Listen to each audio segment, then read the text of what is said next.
नमस्कार। पीएमसी हिंदी की गुरुवाणी सीरीज में स्वामी शैलेंद्र सरस्वती जी के साथ के दूसरे एपिसोड में आपका पुनः स्वागत है। ओशो को पत्री जी अपना बड़ा भाई बोलते हैं और आज हमारे साथ उनके रियल भाई मौजूद हैं। नमस्कार। तो स्वामी जी, हम अपनी बातों की श्रृंखला को आगे बढ़ाते हुए इनलाइटनमेंट में एक बात कही जाती है, डेथ,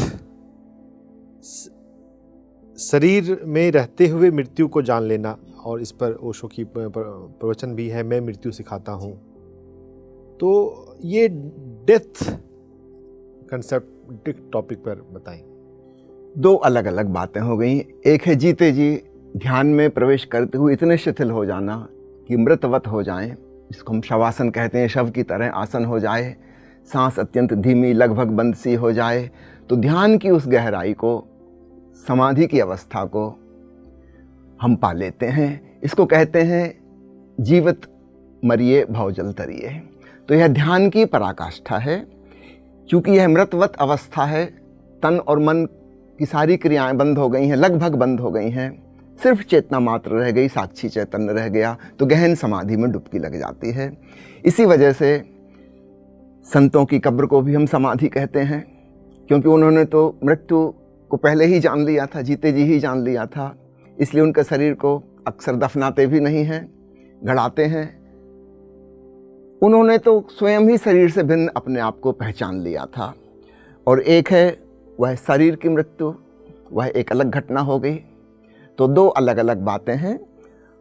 तो ओशो ने दोनों पर अपनी बहुत सुंदर दृष्टि दी है। पहली चीज़ आपने जिक्र किया, मैं मृत्यु सिखाता हूँ, इस प्रवचन माला का। इसमें ओशो सिखा रहे हैं ध्यान की गहराई में कैसे डूबें, कैसे हम अपने आप को छोड़ दें, मानो मर ही गए, और तब वह साक्षी चैतन्य रह जाता है। ऐसी ही घटना मृत्यु में घटेगी जो हम अपनी स्वेच्छा से घटा रहे हैं। फिर एक है वास्तविक मृत्यु की घटना। अक्सर हम उसको बड़े ही नेगेटिव ढंग से लेते हैं, जैसे जीवन का अंत हो गया। लेकिन जिन्होंने परम जीवन को जाना है वे तो कहेंगे कि जीवन तो अनंत है, अनादि है, असीम है। ये छोटी सी जिंदगी जिसको हम जन्म और मृत्यु के बीच की कहानी कहते हैं, ये तो एक छोटा सा एपिसोड है एक लंबे सीरियल का। एक सीरियल समाप्त हुआ, कहानी आगे बढ़ेगी, फिर आगे से वही कहानी शुरू हो जाएगी दूसरी। तो इसमें शोक मनाने की, दुख मनाने की कोई बात नहीं है। तो ओशो कहते हैं इसको उत्सव स्वरूप लिया जाए। यह शरीर अब रहने काबिल नहीं बचा, जैसे कोई मकान पुराना हो गया, खंडर हो गया, गिर जाएगा, और मान लीजिए म्यूनिसिपैलिटी वाले आए कहें कि आपको एक नया मकान देते हैं, सुंदर अपार्टमेंट, नई जगह पर शिफ्ट हो जाइए, पुराना मकान छोड़िए। तो यह दुखद घटना है कि सुखद घटना है? हम खुशी मनाएंगे कि वाह कितना बढ़िया नया मकान हमको रहने को मिल रहा है। जब यह शरीर बूढ़ा हो गया, किसी भी कारण से जीर्ण जर्जर हो गया, रोगग्रस्त हो गया, अब चलने फिरने काबिल नहीं है, तो प्रकृति ने सुंदर इंतजाम किया है, फिर नए बच्चे के शरीर में शिफ्ट कर देंगे, फिर खेलना कूदना, उछलना, मौज मस्ती करना। इसमें बुराई कुछ भी नहीं है। तो शरीर की मृत्यु के बारे में जो हमारी धारणा है बहुत ही नेगेटिव और नकारात्मक है। हम उसको दुख और अफसोस की घटना मानते हैं। और दूसरी बात, चूँकि आप डॉक्टर हैं, आप तो इस बात को जानते हैं। सब अन्य पाठकों को, श्रोताओं को मैं बताना चाहूँगा, मेडिकल साइंस के हिसाब से जैसे ही बच्चा जन्मता है उसके ब्रेन के 5000 सेल्स प्रतिदिन मरने शुरू हो जाते हैं। 5000 neurons die every day from the very first day. एक भी नया न्यूरॉन कभी नहीं बनता, और यह ब्रेन ही हमारे पूरे शरीर को चला रहा है। निश्चित रूप से 60 साल के होते होते करीब करीब 20% वजन ब्रेन का कम हो चुका है। कितने अरबों खरबों न्यूरॉन्स मर चुके, एक भी रीजनरेट नहीं होता। शरीर की अन्य अंगों में नए सेल्स बन जाते हैं। हमारी चमड़ी कट गई, घाव हो गया, नई स्किन सेल्स बन जाएंगी, भर जाएगा। हड्डी टूट गई, फिर जुड़ जाएगी, नए बोन सेल्स बन जाएंगे। लिवर किडनी डैमेज हो जाए, फिर रिकवर हो जाएंगे। ब्रेन में कुछ भी रिकवर नहीं होता, जो गया सो गया। पहले ही दिन से 5000 सेल्स प्रतिदिन मरने शुरू हो गए। 60 साल तक पहुँचते पहुँचते यह गिनती कई अरबों में पहुँच जाती है। ब्रेन का 20% वजन ही कम हो चुकता है। हम कहते हैं ना, लोग 60 आ गए 60 साल में, वास्तव में ऐसा हो जाता है। 75 साल की उम्र पहुंचते पहुंचते लगभग 25% ब्रेन वाई वेट कम हो जाता है। बहुत से न्यूरॉन्स मर गए। फिर एक स्थिति आती है जहां यह ब्रेन इस शरीर को अब चलाने काबिल नहीं रहा और इस शरीर का समापन हो जाता है। तो मृत्यु तो एक्चुअल उसी दिन से शुरू हो गई थी जिस दिन जन्म हुआ था। दो घटनाएं पैरेलल चल रही थी। एक तरफ जिसको हम कह रहे हैं जीवन विकास हो रहा था और दूसरी तरफ भीतर भीतर से विनाश हो रहा था। तो सामान्यतः हम मृत्यु को ऐसा चित्रित करते हैं कि फलाना व्यक्ति फलानी तारीख को इतने बजे उसकी डेथ हो गई, जैसे ये कोई इवेंट है, जबकि ये इवेंट नहीं है, this is a process, very slow process. तो 60-70 साल से चल रही थी प्रोसेस, उस प्रोसेस के जाके समापन हुआ। और अगर ओवरऑल एक विहंगम दृष्टि से देखें, पेनोरामिक व्यू, तो ये जिंदगी एक छोटा सा एपिसोड था। ऐसा हजारों बार पहले हो चुका और हजारों बार आगे भी होता रहेगा। कोई गंभीर मामला नहीं। सच पूछो तो जीवन में कुछ भी ऐसा नहीं है जिसके प्रति हम गंभीर हों, सीरियस हों। तो ओशो ने एक नई दृष्टि दी। मृत्यु को भी उत्सव मनाने का उन्होंने बताया। सबसे पहले आश्रम में मेरे पिताजी की ही मृत्यु हुई थी, उसके बाद फिर और भी कई लोग विदा हुए। सबसे पहली मृत्यु मेरे पिताजी की थी और ओशो ने कहा कि उनका खूब उत्सव मनाया जाए, नाचते गाते। उनको कीर्तन पसंद था, कीर्तन करते हुए सब लोग जाएं और शमशान घाट में उनको अग्नि दें। तो उस प्रकार की फिर प्रक्रिया आगे भी चलती रही। अनेक अनेक सन्यासी, खासकर बुजुर्ग लोग विदा हुए और सबका उत्सव मनाया गया। ओशो की डेथ का भी सेलिब्रेशन मनाया गया। बिल्कुल सही बात स्वामी जी। ओशो का ये बहुत बड़ा देन है कि मृत्यु को भी उत्सव की तरह करना चाहिए। हमारे घर में कोई गेस्ट आता है, हम जाता है तो हमसे बाय बाय सी ऑफ करते हैं, तो जब कोई शरीर छोड़कर जा रहा है तब भी उत्सव होना चाहिए।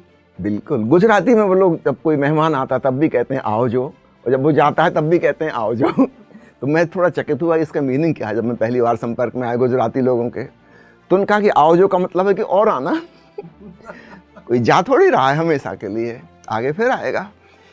तो हम भी इस संसार को, शरीर को छोड़ के जा रहे हैं, तो जाएंगे कहाँ, फिर लौट के आएंगे। थियोसॉफिकल सोसाइटी में मैंने कहीं पर देखा था कि नहीं ब्रदर के वहाँ पे लिखा, may our brother return soon to finish the task. तो बिल्कुल। तो फिर भी स्वामी जी, मैं आपके व्यक्तिगत जीवन का अनुभव जानना चाहूँगा। 1990 में जब ओशो ने शरीर छोड़ा, तो उसके बाद क्या लाइफ में कोई वाइड भी आया, खालीपन? निश्चित रूप से आया, एक वाइड आया। और एक बात और आपसे कहना चाहूँगा कि इस बात का एहसास करीब 9-10 महीने पहले हो चुका था कि ओशो विदा होने वाले हैं। ओशो ने इसके काफ़ी संकेत दिए। अंतिम 10 महीनों में उन्होंने जो भी किताबें रीपब्लिश हुई थी उस सब में एक सब टाइटल जोड़ा, और उस सब टाइटल अगर आप पढ़ेंगे तो बिल्कुल क्लियर हो जाता है कि ओशो जाने वाले हैं। उदाहरण के लिए एक किताब का टाइटल है, मेन टाइटल है क्रांति बीज। सब टाइटल उन्होंने जोड़ा, मैं तो वो चला, तुम देखना कि बीज बीज ही ना रह जाए। किताब का नाम है कुछ, नीचे उन्होंने जोड़ा है, सुन सको तो सुनो, थोड़ी देर और पुकारूंगा फिर मैं चला जाऊंगा। मिट्टी के दिए मेन टाइटल, सब टाइटल जला तो दिए हैं जलाए रखना, सॉरी मिट्टी के दिए नहीं, ये पथ के प्रदीप का टाइटल, पथ के प्रदीप जला तो दिए हैं जलाए रखना। बिल्कुल स्पष्ट कर दिया उन्होंने कि मैं जा रहा हूँ। आप अगर 10 महीने में छपी सारी किताबों के सब टाइटल देखेंगे तो सब एक ही तरफ इशारा कर रहे हैं कि मैं जा रहा हूँ। और ओशो ने इस बात का जिक्र पतंजलि योग सूत्र पर प्रवचन देते हुए कहा है। पतंजलि का सूत्र है, उसकी व्याख्या करते हुए उन्होंने कहा है कि एक जागृत व्यक्ति को ठीक उतने दिन पहले पता चल जाता है मृत्यु के जितने दिन वो माँ के गर्भ में रहा है। तो गर्भकाल जितने पीरियड का होता है, लगभग 9.5-10 महीने है ना, थोड़ा सा प्लस माइनस 5-7 दिन होते हैं अलग अलग। तो जितने समय वो माँ के गर्भ में रहा है, ठीक उतने ही दिन पहले सूचना मिल जाती है मृत्यु होने वाली है। तो ओशो ने तो सब तरफ से इशारा किया। उसके बाद से उन्होंने प्रवचन भी नहीं दिए। 10 अप्रैल से अगर आप काउंट करें तो ठीक उतने ही दिन होते हैं, 284 दिन। 10 अप्रैल 89 से लेकर 19 जनवरी 90 तक 284 डेज, जो कि गेस्टेशन पीरियड होता है नॉर्मल। ठीक उतने दिन पहले उन्होंने कहा था अब प्रवचन नहीं दे पाऊंगा। और कार में बैठते हुए उन्होंने कहा था जैसे कुछ निकल के चला गया है।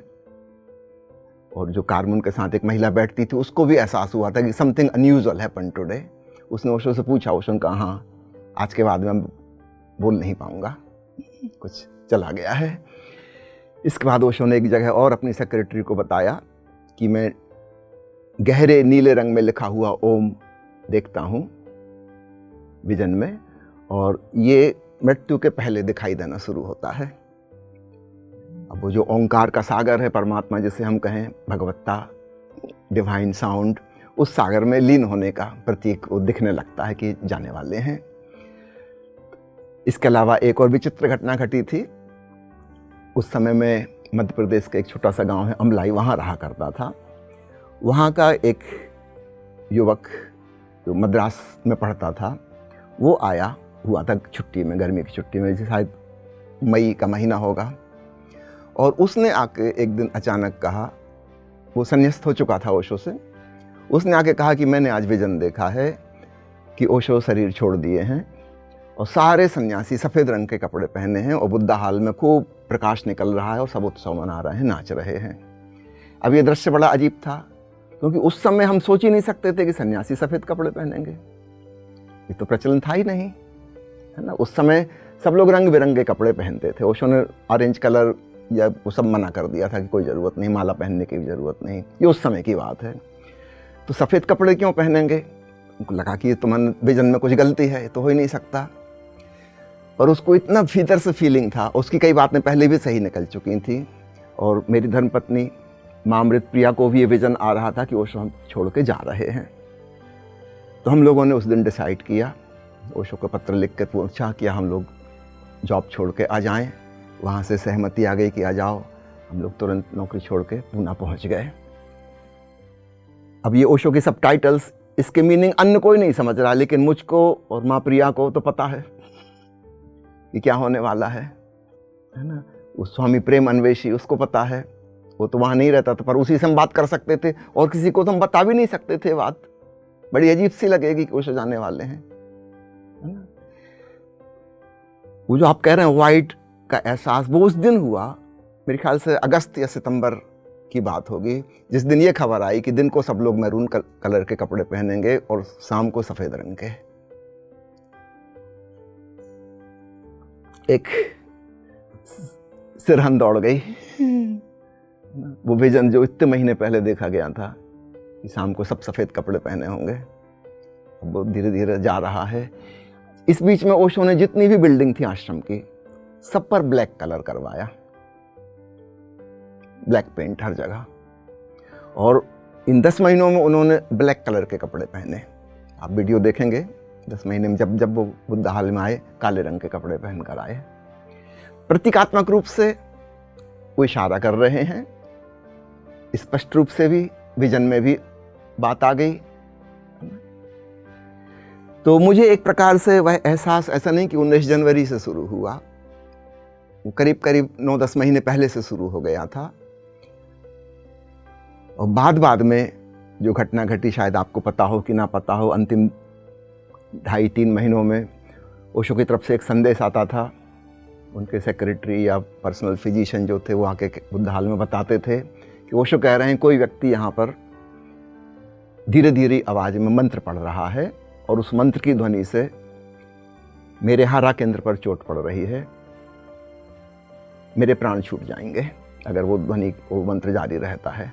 तो उस व्यक्ति को खोजो और उसको मना करो, उससे निवेदन करो कि यहाँ से वो जाए। जब ये मैसेज आया तो मुझे तो पहले से ही एहसास था कि उस दिशा में बात जा रही है, ओशो शरीर छोड़ने वाले हैं। तभी और पक्का हो गया कि ओशो जाने वाले हैं। लेकिन इस चीज़ का अर्थ हम उस समय नहीं समझ पाए, है ना। बहुत तनावग्रस्त हो गए कि कहाँ है वो आवाज़, कौन कर रहा है आवाज़, मैं क्या, सभी लोग परेशान, ऐसा कुछ समझ ना आए, कोई आवाज़ पकड़ में ना आए।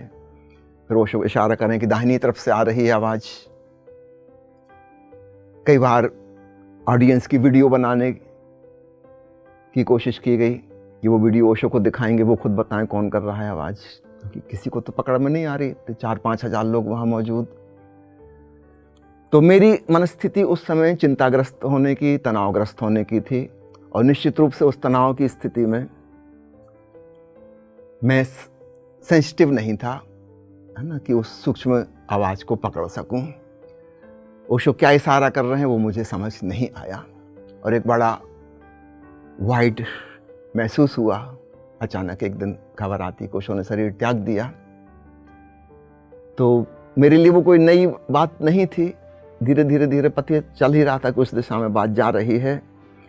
फिर भी वाइड महसूस हुआ, विशेषकर वो पछतावा कि ओशो कह रहे थे वो आवाज़ कोई मंत्र पढ़ रहा है जो प्राणघातक है, उस व्यक्ति से निवेदन करो कि वो जाए।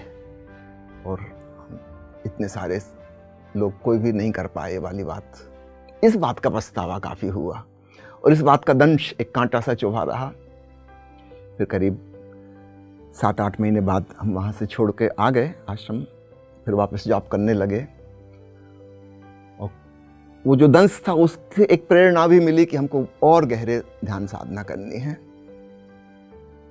तो हम दोनों ही नियमित रूप से सुबह शाम सक्रिय ध्यान और वाइट रोप किया करते थे।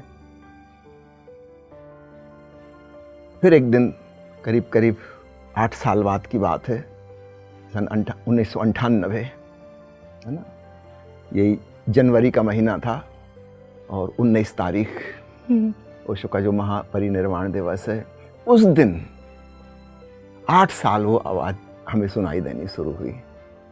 ये बात मैंने अपनी पत्नी को नहीं बताई, उनको भी सुनाई दे रही थी, उन्होंने मुझे नहीं बताई, क्योंकि हम खुद ही नहीं समझ रहे थे कहाँ से आवाज़ आ रही। मैं अपने सुबह हॉस्पिटल ड्यूटी पे चला गया। दोपहर को जब मैं आता था फिर प्रिया जी चली गई स्कूल ड्यूटी, वो वहाँ म्यूज़िक टीचर थी। जब हम लोग शाम को मिले तब हम लोगों की आपस में बातचीत हुई कि आज सुबह डायनेमिक मेडिटेशन करने के बाद एक आवाज़ सुनाई दे रही है। और मैंने इसलिए बताया कि मुझे लगा कि शायद कुछ मेडिकल प्रॉब्लम है, तो मैंने हॉस्पिटल में जाके ENT स्पेशलिस्ट को अपने कान भी दिखाए थे। ब्लड शुगर चेक करवाई, ब्लड प्रेशर चेक कराया कि मुझे वो बीमारी हो सकता है उसकी वजह से कुछ गड़बड़ हो रहा हो, तो सब नॉर्मल था। तब प्रिया जी ने कहा कि वो आवाज़ तो मैं भी सुन रही, कैसी आवाज़? मैंने डिस्क्राइब किया, उन्होंने कहा बिल्कुल ये एग्जैक्टली यही आवाज़ मैं भी सुन रही हूँ। अब 2 लोगों को एक साथ तो बीमारी नहीं हो सकती एक ही दिन, तो एक विचित्र संयोग, है ना। फिर हम लोगों को भरोसा ना हो कि क्या हो रहा है, कैसी आवाज़ सुनाई दे रही। हमारे एक मित्र थे शर्मा जी, उनकी पत्नी मिसेस शर्मा, उन दोनों को उस रात को हम लोगों ने भोजन के लिए बुलाया था। तो डिनर के बाद हम लोगों ने उनसे जिक्र किया कि आप गौर से सुनिए, एक आवाज़ सुनाई दे रही है।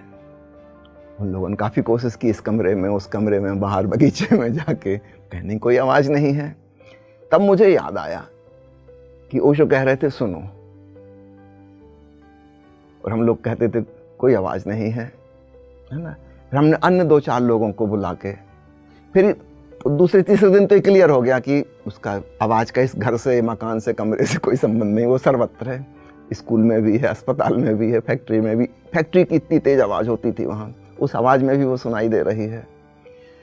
तब धीरे धीरे समझ में आना शुरू हुआ कि ओशो किस तरफ इशारा कर रहे थे, है ना। वह ओंकार की महासंगीत की ध्वनि की चर्चा हो रही थी, जिसको हम नाद ब्रह्म कहते हैं। ओशो ने उसी के लिए नाद ब्रह्म ध्यान बनाया, अन्य ध्यान भी उसी के लिए बनाए। फिर ओशो की किताबों को मैंने पुनः पढ़ा, और तब बात पकड़ में आई कि सक्रिय ध्यान का लक्ष्य ही इस ध्वनि को सुनना है। कुंडलिनी ध्यान का लक्ष्य, नाद ब्रह्म ध्यान का लक्ष्य, विधि कोई भी हो, सबका फाइनल लक्ष्य है साक्षी भाव से भीतर के उस संगीत को सुनना। ये लक्ष्य है उसका फाइनल टारगेट, कोई भी टेक्निक हो। तब वो बात पकड़ में आई। तो ओशो ने जो उस समय कहा था वो वाइड महसूस हुआ था 8 साल। 8 साल के बाद वो वाइड मिटा। वो जो एक दंश था, भीतर एक कांटा चुभा था, एक गिल्ट फीलिंग जैसी कह लें कि ओशो ने जो कहा हम वो नहीं कर पाए, वो बात पूरी हुई और एक बहुत तृप्ति का एहसास हुआ। डेथ से रिलेटेड कई सारे यहाँ पर अलग अलग पहलू खुल रहे हैं। ओशो ने अपनी समाधि पर नेवर बॉर्न नेवर डाइड, ना जायते मिरते वा, वो लिखवाया है। तो एक तरफ तो ये बात कही जाती है कि पीछे से हम आ रहे हैं, वो है, ये जो हमारा पृथ्वी पर जो हमारा कारवां है, ये एक छोटा सा पड़ाव है, और फिर एक तरफ ये बात आ रही है नेवर बॉर्न नेवर डाइड। एक मनुष्य होने के नाते हमें दो चीज़ों का मिलन हो रहा है, धरती का और आकाश का। हम एक क्षितिज की भांति हैं, जस्ट लाइक हॉरिजॉन, है ना। ये पार्थिव देह है हमारी, फिजिकल बॉडी, है ना, और पीछे इटर्नल कॉन्शसनेस, वो शाश्वत और सनातन चेतना इसमें मौजूद है। ऐसा समझें कि एक कुम्हार ने घड़ा बनाया, ये माटी का घड़ा है, लेकिन भीतर वो जो घड़ापन है वो भीतर की रिक्तता से, भीतर की शून्यता से, उस स्पेस से आता है। एक्चुअल पात्र तो वह है, मिट्टी का बर्तन नहीं, भीतर का पात्र। तो घड़ा तो बनाया गया है, एक दिन बनाया था, एक दिन फूट भी जाएगा, समय आ जाएगा टूटने का। कोई भी चीज़ बनी है वो बिखर जाएगी। भीतर का जो अवकाश है, स्पेस, क्या वह बनता है या मिटता है? नहीं, वो तो सदा से था। जब घड़ा नहीं था, जब कुम्हार भी नहीं था, जब कुछ भी नहीं था, तब भी स्पेस था। यहाँ तक कि हम कह सकते जब पृथ्वी भी नहीं थी, सूरज भी नहीं था, तब भी एम्प्टी स्पेस तो था। उसका तो निर्माण नहीं हुआ, और ना ही घड़े के मिटने से या धरती के ब्लैक होल में समा जाने से स्पेस खत्म हो जाएगा, वह तो सदा सदा रहेगा। तो दो चीज़ों का मिलन है हम इंसान का होना। एक पार्थिव देह हमारी, ये मिट्टी का घड़ा है, और इसके भीतर एक सनातन शाश्वत आकाश है जिसमें नाद ब्रह्म गूंज रहा है। तो नेवर बॉर्न नेवर डाइड जब कह रहे हैं तो उस भागवत अनुभव के बारे में बता रहे हैं जो भीतर का सनातन सत्य है, एस धम्मो सनातनो, जो सदा सदा से था और सदा सदा रहेगा। निश्चित रूप से शरीर तो 11 दिसंबर 1931 को जन्मा था और 19 जनवरी 1990 को विदा हो गया। घड़ा तो बना था और मिटा था, दोनों बातें सही हैं। मेडिकल फील्ड में मेरे पास बहुत सारे लोग आते हैं और उनमें से बहुत सारे लोगों को डिफरेंट फोबियाज और फियर होते हैं। तो ऐसी बात कही जाती है कि और सभी तरह का डर वास्तव में मृत्यु का डर का ही एक अंश होता है, एक प्रकट होने का ढंग होता है। तो ये जो कॉमन है डर, और उसमें विशेषकर ये मृत्यु का डर, तो अगर किसी को मृत्यु का डर हो और कितनी बार अपनी मृत्यु के अलावा अपने किसी लव्ड वन का मृत्यु का डर रहता है, तो फिर उसमें क्या क्या करना चाहिए, क्या सोचना चाहिए, कैसे? देखिए, उपाय तो सिर्फ एक है ना। मेडिकल साइंस या साइकोलॉजी, मनोविज्ञान इसमें कहीं भी सफलता हासिल नहीं कर सकता। वे समझाने बुझाने की कोशिश करेंगे कि एंटी डिप्रेसेंट ड्रग्स दे के भुलाने की कोशिश करेंगे, सुलाने की कोशिश करेंगे, लेकिन वो जो सच्चाई है वो तो है। उससे कितनी देर कोई मुंह मोड़ सकता है, कितनी देर तक उसके प्रति मूर्छित हो सकता है। और हमारा समझाना बुझाना, तर्क देना, कोई राजी भी हो जाए, सहमत हो जाए, तो इससे क्या होता है? वो जो समझाने वाला है, क्या वो स्वयं मृत्यु से नहीं डरता? एक बहुत बड़े मनोवैज्ञानिक के बारे में उल्लेख है जिन्होंने मनोविज्ञान की शुरुआत की थी। वो सज्जन स्वयं ही इतना डरते थे मृत्यु के नाम से, कई बार उन्होंने मिस्र जाके पिरामिड देखने का प्लान बनाया, एयर टिकट भी बुक हो गई, लेकिन 2-3 घंटे पहले फ्लाइट छूटने के वो अचानक बीमार हो जाएं। जब ऐसा 2-3 बार हो गया, तब किसी मित्र ने उनको कहा कि हर बार जब आपको पिरामिड देखने जाना हो तो उसके पहले ही आप क्यों अचानक कुछ बीमारी आ जाती और नहीं जा पाते? कभी आपने सोचा इस बारे में? ये स्वाभाविक बीमारी नहीं लगती? तब उन्होंने इस बात को स्वीकार किया कि मेरे भीतर मृत्यु का डर है। 3-4 हजार साल पुरानी मम्मी पिरामिड में, ये वाली बात सोच के ही मैं डर जाता हूँ। आकर्षण भी है, खींचती भी है, जाके देखूं एक बार, और भीतर से बहुत डर है, मैं देखना नहीं चाहता। जिन्होंने मनोविज्ञान की शुरुआत की है वो भी भय से तो मुक्त नहीं हुए, है ना। वो मन के पैटर्न को समझा सकते हैं, बड़े सुंदर सुंदर तर्क दे सकते हैं, उनकी बात से हम प्रभावित भी हो सकते हैं, लेकिन उससे डर मिटेगा नहीं। मृत्यु का डर सिर्फ एक ही ढंग से मिट सकता है, हम उस चीज़ का प्रयोग करें। उस ओशो जिसे कह रहे हैं मैं मृत्यु सिखाता हूँ, जीवित मरिए भावजल तरिए। हम खुद स्वेच्छा से अपनी तरफ से हम छोड़ने को तैयार हैं, देखते हैं क्या होता है।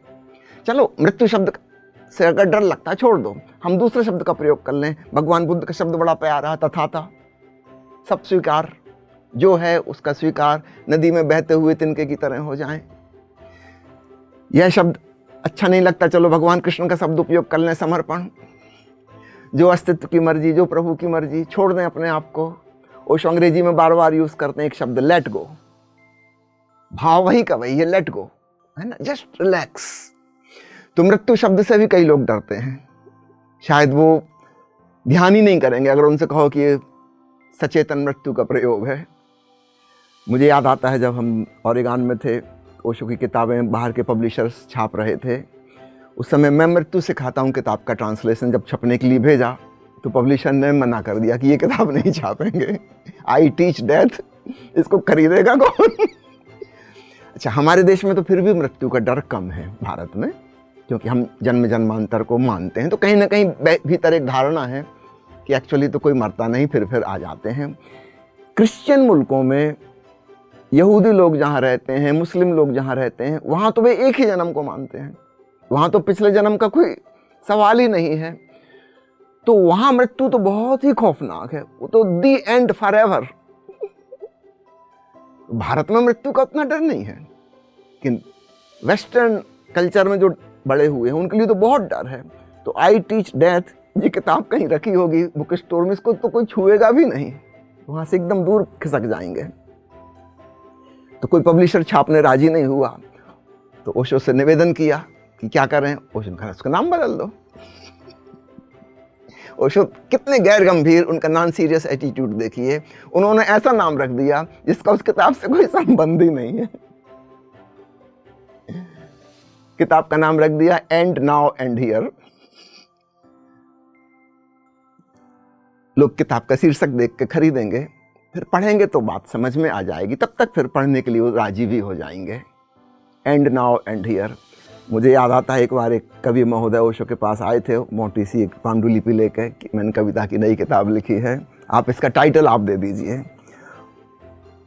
ओशो का इतनी मोटी किताब इनकी कहाँ पढ़ूंगा। ओशो का अब भी डिसाइड कर ले रहा है, इसकी मुख्य कंटेंट्स में कहीं ढोल का जिक्र आता है, उसने कहा नहीं। उसने कहा नगाड़े की कहीं कोई कविता है, उसने कहा नहीं। उसने कहा बस यही नाम रख लो, ना ढोल ना नगाड़ा। ऐसे ही मैं मृत्यु सिखाता हूँ का नाम परिवर्तन कर दिया, क्योंकि मृत्यु से लोग बहुत डरते हैं। तो बेहतर हो हम दूसरे शब्द का प्रयोग करें, हम डीप रिलैक्सेशन कह सकते हैं, छोड़ दें, मौत की बात छोड़ दें। हम तथाता भाव कह सकते हैं, एक्सेप्टेंस, डीप एक्सेप्टेंस, जो हो रहा उसके प्रति स्वीकार, निश्चित रूप से उसमें मृत्यु का भी स्वीकार आ जाएगा। हम समर्पण भाव कह सकते हैं, जो प्रभु की मर्जी, जैसे ईसा मसीह ने कहा दाई विल बी डन, मृत्यु के क्षण में ही कहा था उन्होंने, तेरी इच्छा पूरी हो। तो हम दूसरे शब्दावली का उपयोग करके उस प्रयोग में डूब सकते हैं, परिणाम वही का वही होगा। स्वामी जी, बहुत अच्छा लग रहा है, इतना कुछ ओशो ने कहा है, सिखाया है। हम अपने जो हमारा ये चैनल है इसका नाम PMC है, पिरामिड मेडिटेशन चैनल, जो कि हमारा जो ऑर्गेनाइजेशन है PSSM, pyramid spiritual society movement का मीडिया विंग है।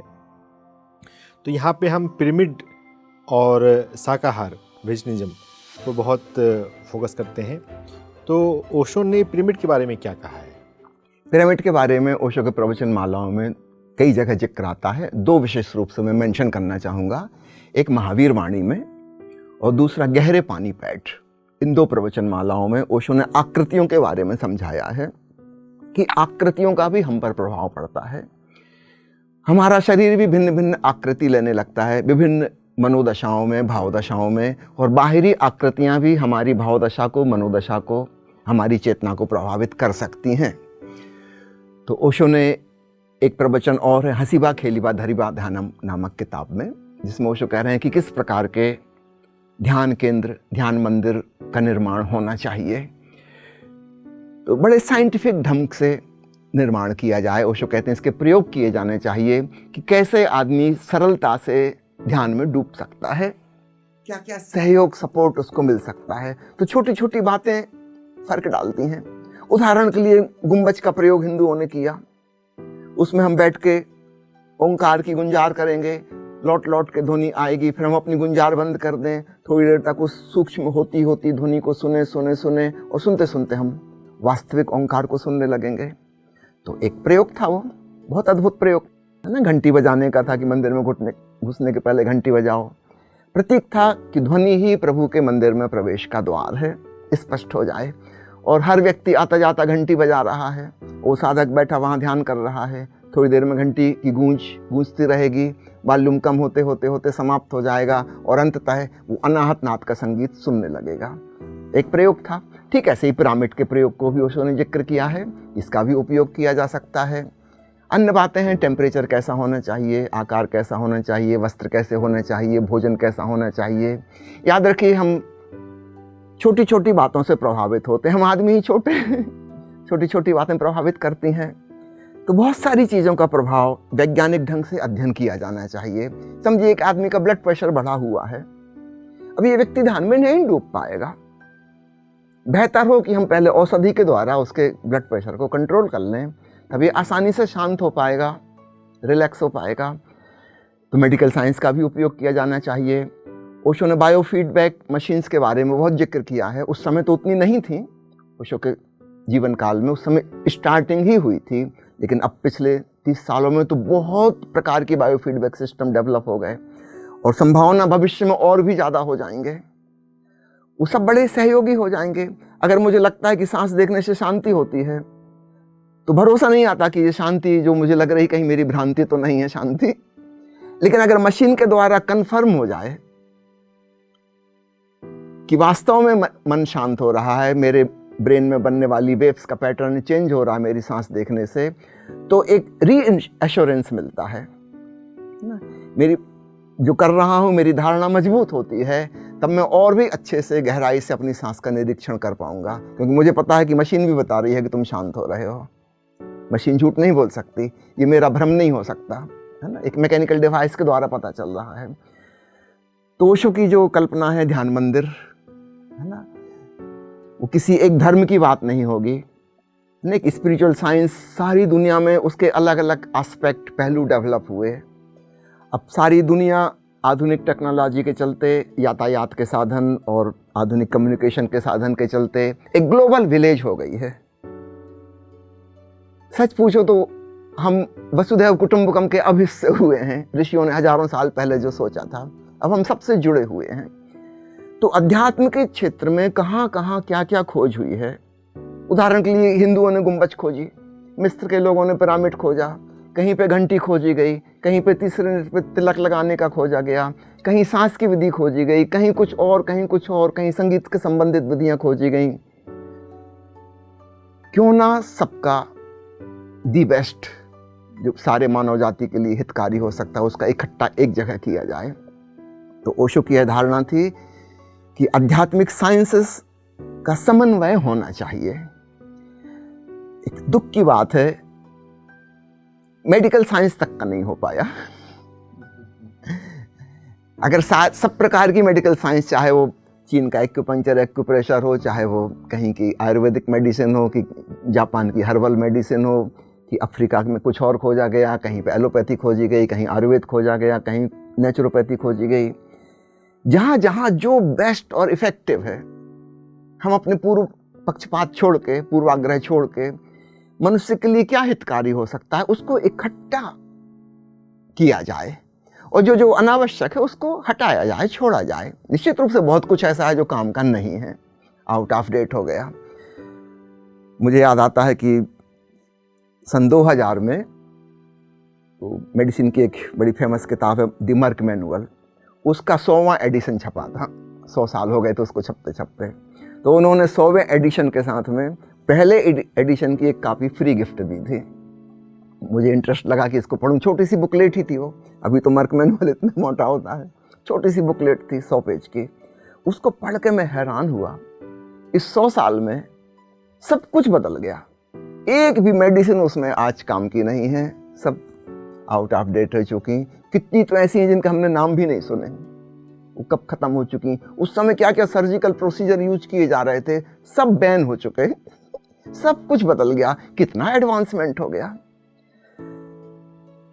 क्यों ना सब प्रकार की चिकित्सा पद्धतियों का एक समन्वय हो, जिसका जो दी बेस्ट है, और आगे भविष्य में जो आए हम उसके प्रति भी खुले रहें।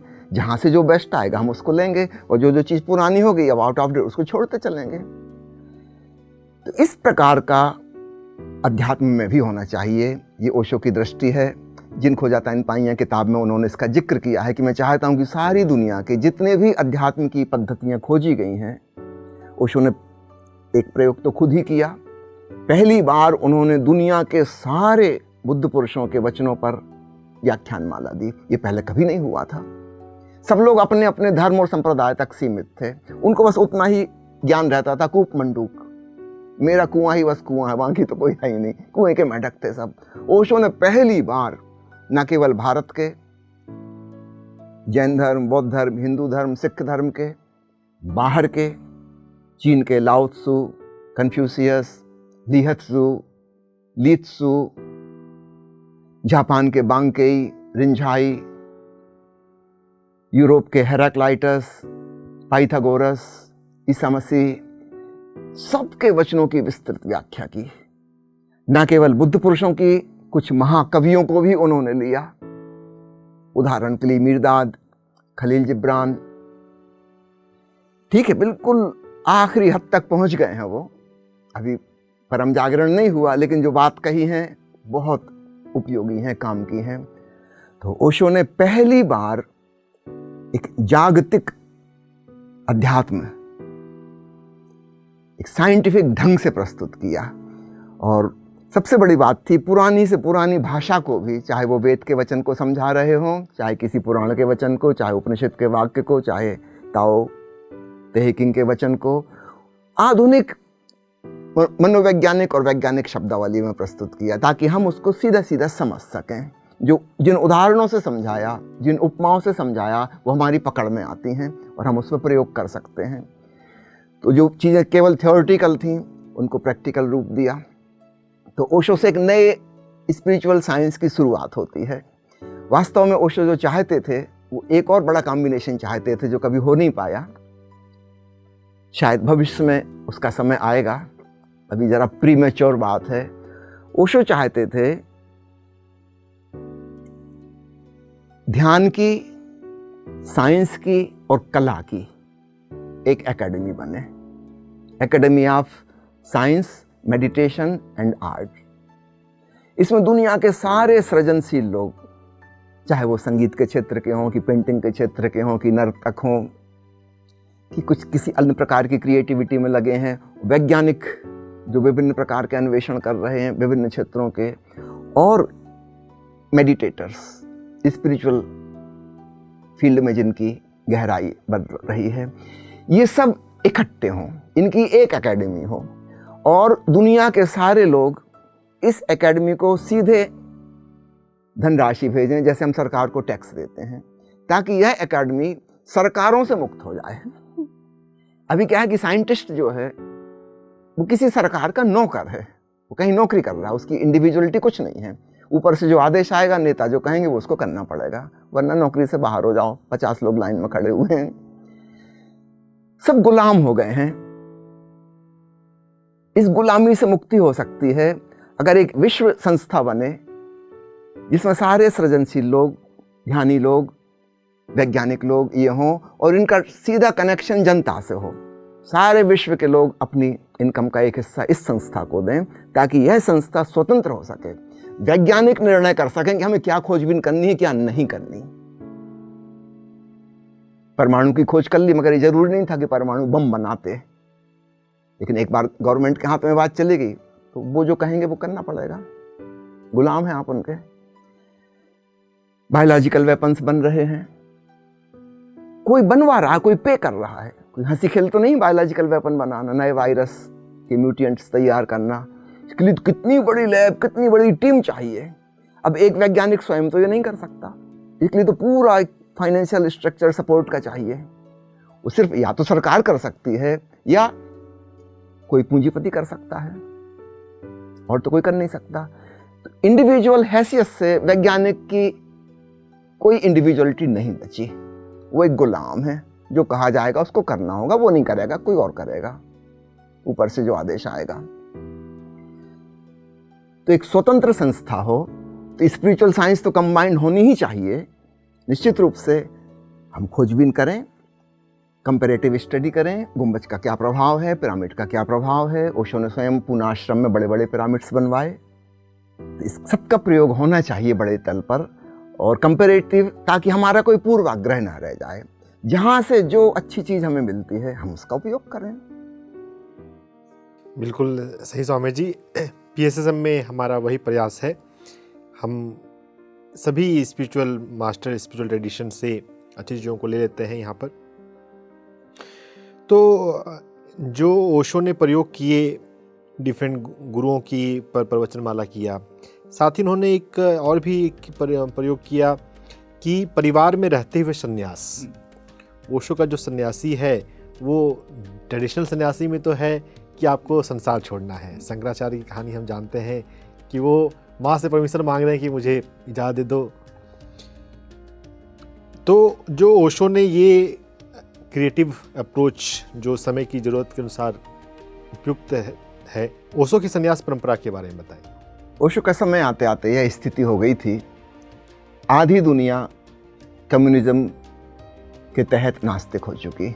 आधी दुनिया, जो आस्तिक देश बचे थे वहाँ की स्थिति आपको बता दूं। उदाहरण के लिए थाईलैंड को ले लें। थाईलैंड में परंपरा है कि हर परिवार से एक व्यक्ति भिक्षु होना चाहिए। ये गरिमा का, इज्जत का सवाल है। अगर आपके परिवार में एक भी भिक्षु नहीं हुआ, एक भी लामा नहीं हुआ, तो कैसा परिवार है? अध्यात्म में रुचि नहीं, निकृष्ट कोटि के हो जाएंगे। समझो औसत किसी घर में 4 लड़के होते हैं तो 4 में से एक तो सन्यासी हो जाएगा। इसका मतलब 25% पॉपुलेशन सन्यासी हो जाएगी। पुराने ज़माने में राजा महाराजाओं के युग में ये मैनेज हो जाता था, आज के डेमोक्रेटिक युग में असंभव है। हम भली भांति जानते हैं, अब तो पति पत्नी दोनों कमाएं तो मुश्किल से एक बच्चे का खर्चा उठा सकते हैं, दोनों कमाएं तो 4 में से एक सन्यासी हो जाएगा। 25% सन्यासी देश में, सरकार कैसे संभालेगी इस देश को? थाईलैंड में स्थिति हो गई कि इसके लिए सरकार से लाइसेंस मांगना होगा। आप पहले अप्लाई करो, गवर्नमेंट के ऑफिसर्स तय करेंगे, फिर उसमें रिश्वत भी चलेगी, घूस भी चलेगी। अपने अपने आदमियों को अलाउ कर देंगे कि आप भिक्षु बन जाइए। तो आपने कहा ना, शंकराचार्य को अपनी माँ से अनुमति लेनी पड़ी, तो स्थिति और भयानक हो चुकी थी। अब सरकार अलाउ करेगी, वो वहाँ से लाइसेंस मिलेगा कि हाँ आप सन्यासी हो सकते हैं, आप ध्यान कर सकते हैं। तो बड़ी दुर्गति हो गई। सन्यास का मतलब तो स्वतंत्रता हो, और स्वतंत्रता की भी हमें किसी से अनुमति लेने पड़े तो बात ही हास्यास्पद हो जाती है। फिर हम देखते हैं वो जो पैरासाइट की तरह सन्यासियों का बड़ा वर्ग था हिंदुस्तान में भी, है ना।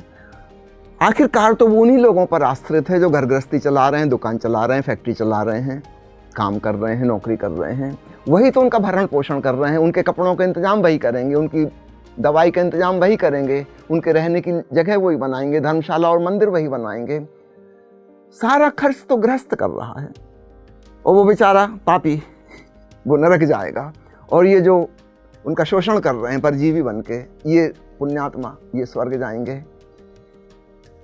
इस स्थिति को तोड़ना जरूरी था, और ओशो ने 26 सितंबर सन 1970 से एक नई शुरुआत की, जिसको उन्होंने नाम दिया न्यू संन्यास मूवमेंट, नव संन्यास अंतर्राष्ट्रीय। और इसके तहत उन्होंने कहा कि तुम्हें कहीं भागने की ज़रूरत नहीं, तुम जहाँ हो वहीं रहते हुए जागने की ज़रूरत है। भागने का सवाल नहीं, वो भागोगे कहाँ? जंगल चल जाओगे तो वो भी तो संसार का ही हिस्सा है। तुम अपने घर में ना रहोगे जो ईंटों पत्थर से बना था, तुम गुफा में रहोगे जो पत्थरों से बनी हुई है। तो फर्क क्या पड़ना है? वो पुराने प्रकार की मकान है आदिवासियों का।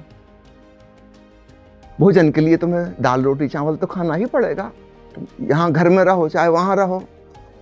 शायद घर में रह के साधना करना आसान है, समय पे भोजन मिल जाता है, प्यास लगती है आप फ्रिज में से जाके पानी निकाल के पी लेते हैं।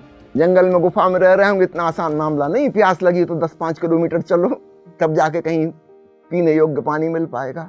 भोजन के लिए ढूंढते फिरो कहाँ फल लगे हैं, और कोई हमेशा फल नहीं लगे रहते पेड़ों में।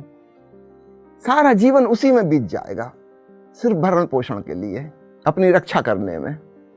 शेर चीता की तो छोड़ो, उनकी दहाड़ सुन के क्या होगी। आप जरा कहीं बगीचे में बैठ जाओ और मच्छर काटने लगेंगे तो पता चल जाएगा ध्यान लगता है कि नहीं लगता।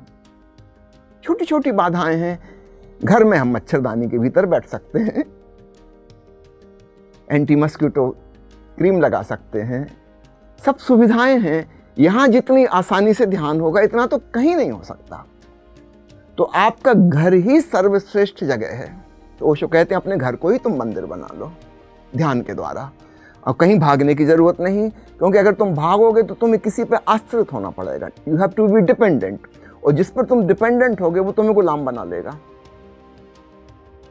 तुम समाज के गुलाम बन जाओगे। एक जैन सन्यासी है, उसको ऐसा जीवन जीना पड़ेगा जैसा कि जैन समाज चाहता है। जैन समाज ने एक प्रोजेक्शन किया है, आदर्श इमेज खड़ी की है, ऐसा होना चाहिए सन्यासी।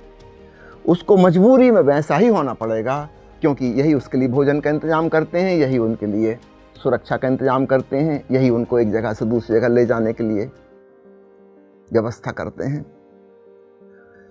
समाज का गुलाम हो गया, अपने मन से वो कुछ नहीं कर सकता। एक बौद्ध भिक्षु बौद्ध समाज का गुलाम है, एक हिंदू सन्यासी हिंदू समाज का गुलाम है। एक खास ढर्रा, एक ढांचा, उसको ठीक वही पैटर्न रूढ़िवादी ढंग से पालन करना होगा। जरा 1 इंच यहाँ वहाँ वो खिसका, ये समाज नाराज हो जाएगा। हम चले थे मोक्ष खोजने, मोक्ष यानी परम स्वतंत्रता, द अल्टीमेट फ्रीडम, और छोटी छोटी बातों में हम दूसरों के गुलाम हो गए। मैं कभी कभी जैन साधु साध्वियों के संपर्क में आता हूँ और हैरान होता हूँ उनके दिल की बात सुनकर। यदि कोई उनको गारंटी दे दे कि आप शादी करके घर गृहस्थी बसा लो और कोई आपका अपमान नहीं करेगा, कोई जूते नहीं मारेगा, तो आज शादी कर लें।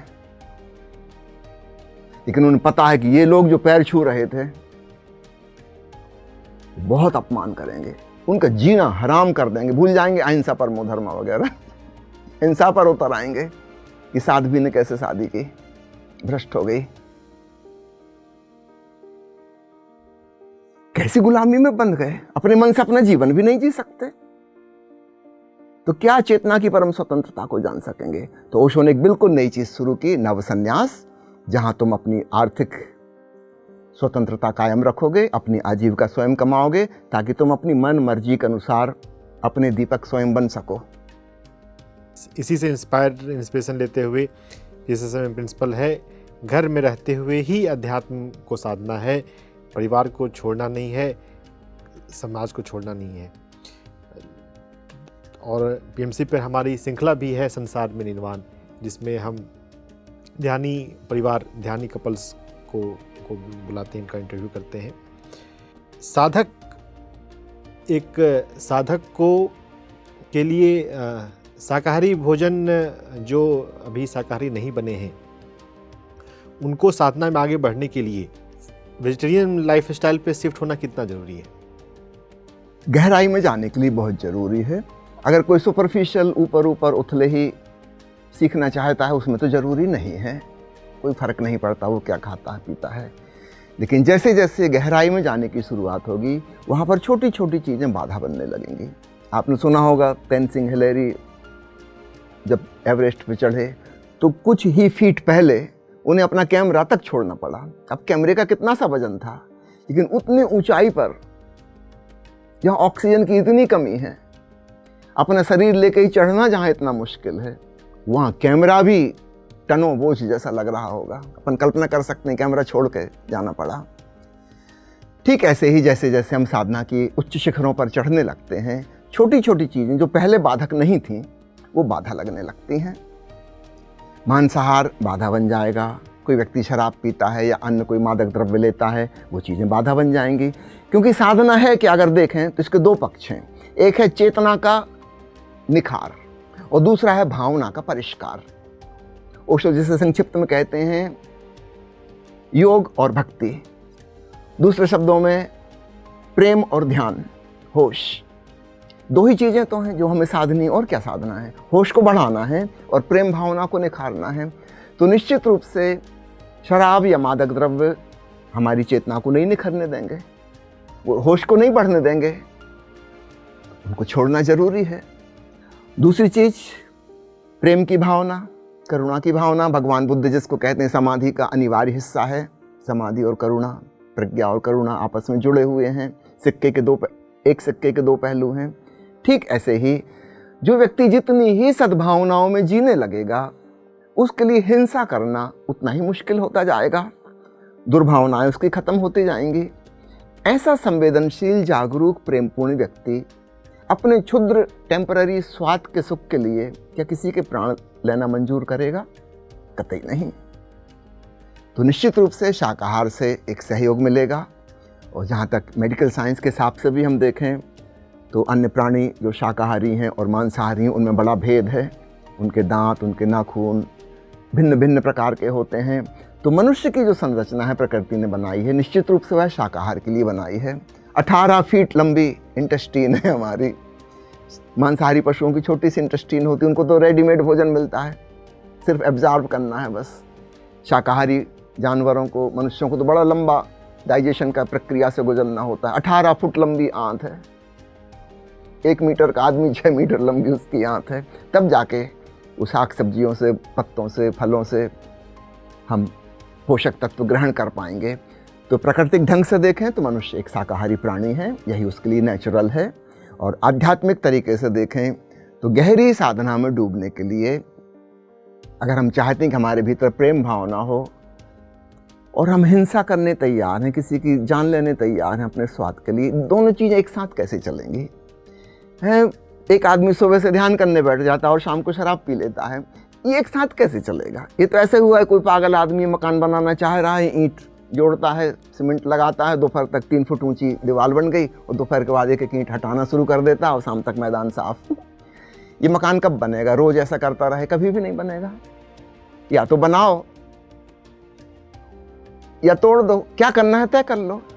तो जो लोग ऐसा अपोजिट चीज़ों को कंबाइन कर रहे हैं वो कभी भी नहीं हो पाएगा।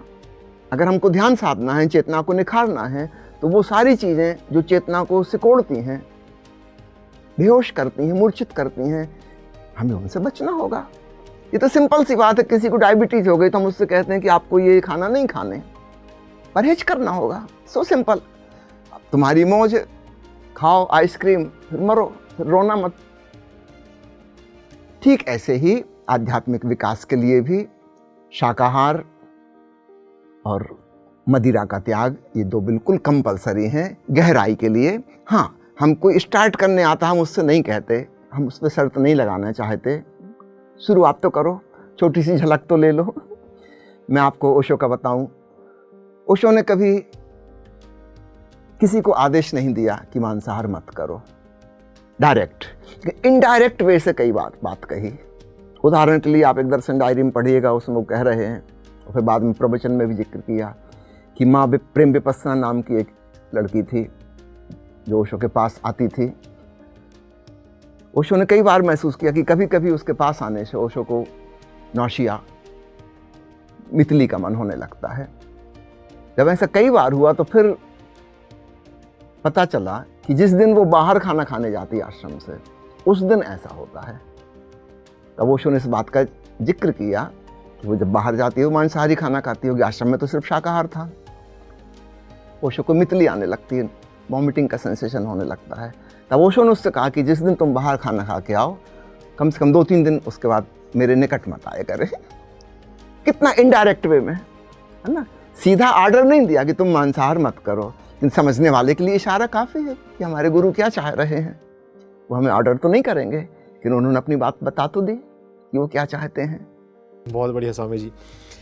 चलते चलते एक आखिरी सवाल, ओशो ने अपने जीवन के उत्तरार्ध में झेन पर, जेडीएन, जैन या झेन, इस पर बहुत बोला है। तो झेन के बारे में कुछ बताएं। अपन ऐसा समझें कि शुरुआत में भी इसी के बारे में बोले थे, बस नाम भर नहीं लिया था जैन का। जिसको वे निष्क्रिय ध्यान कह रहे थे वो जैन ही था, सिटिंग साइलेंटली डूइंग नथिंग। तो समझिए आप 1953 से लेकर 1970 तक 17 ईयर्स उन्होंने जो शिक्षा दी वो जैन की ही शिक्षा थी, जिसको हम कहें शुद्ध सांख्य, भारत की भाषा में सांख्य, शुद्ध ध्यान, है ना, अक्रिया, कुछ ना करना, सिर्फ सचेत सजग हो जाना, शिथिल हो जाना, यही सिखा रहे थे। लेकिन जब उन्होंने देखा कि लोग नहीं पकड़ पा रहे, छोटा सा वर्ग ही ग्रहण कर पा रहा है, बहुत लोग चूक जा रहे हैं, वो हमेशा डिमांड करते हैं कुछ मंत्र बताइए, कुछ क्रिया बताइए, क्या करें। फिर ओशो ने क्रियाएं बतानी शुरू की, टेक्निक्स ध्यान की खोजी, बताई बहुत बहुत प्रकार की, है ना, सैकड़ों प्रकार की विधियाँ। फिर पुरानी भी सारी विधियों को उन्होंने उजागर किया, नई बहुत सी टेक्निक्स बनाई। अधिकांश लोग क्रिया को पकड़ पाते हैं, अक्रिया से चूक जाते हैं। लेकिन जीवन काल के समापन के पूर्व लगभग 3 साल उन्होंने पुनः झेन को पुनर्स्थापित किया। वो उनके असली हृदय की बात है। बीच में जो उन्होंने समझाया है क्रियाओं को, टेक्निक्स को, ये समझो कि एक प्रकार का उन्होंने हम लोगों से कंप्रोमाइज़ किया कि तुम्हारी समझ में नहीं आ रहा तो चलो मैं थोड़े लो स्टैंडर्ड से बताता हूँ। लेकिन बाद में फिर जाते जाते अपनी प्योर बात, शुद्ध बात, है ना, जहाँ कोई विधि नहीं है, कोई क्रिया नहीं है, पुनः बस सजगता मात्र, उस पर फिर आ गए। तो शुरुआत भी वहीं से उन्होंने की थी, बीच में थोड़ा सा कंप्रोमाइज़ किया। वैसे समझो कि एक यूनिवर्सिटी का प्रोफेसर है और हमने उसको मिडिल स्कूल के उसमें बुला लिया कि आप हायर मैथमेटिक्स के टीचर हैं, बच्चों को कुछ समझाइए। अगर वो अपनी भाषा में समझाएगा हायर मैथमेटिक्स तो मिडिल स्कूल के बच्चे तो कुछ पल्ले नहीं पड़ेगा, उसको नेचुरली बहुत नीचे आना पड़ेगा इन बच्चों की समझ में जो आ सके। हायर मैथमेटिक्स नहीं बता सकता, बहुत लोअर कैटेगरी की बात बतानी पड़ेगी। कोशिश करेगा कि धीरे धीरे तुम अब खिसको मेरी तरफ आओ ताकि तुम्हें और ऊंची बात और गहरी बात बता सकूं। तो ओशो ने वैसा किया। निश्चित रूप से अंतिम सालों में उन्होंने झेन के ऊपर बोला, ये उनके शुद्ध, उनके हृदय की बात है। बीच में जो था वो थोड़ा सा समझौता था, हम पे दया की थी, करुणा की थी। बहुत बहुत धन्यवाद स्वामी जी। आज तो आनंद आ गया, बहुत सारी नई बातें जानने को मिली। आपका भी मैं बहुत आभारी हूँ। आपके सवालों के माध्यम से बहुत सी पुरानी स्मृतियाँ खुल गई, बहुत सी बातों का जिक्र हुआ अक्सर जिनका कभी चर्चा नहीं होती। धन्यवाद। धन्यवाद स्वामी जी, आपके समय के लिए और आपके माध्यम से ओशो की शिक्षाओं के बारे में इतना कुछ जानने को मिला। Thank you friends. Gurbani episode में हम अलग अलग गुरुओं को सुनते हैं। हमारे इस प्रोग्राम के साथ बने रहें। अगले एपिसोड में हम फिर मिलेंगे, किन्हीं और गुरु के साथ उनकी शिक्षाओं को सीखेंगे। धन्यवाद।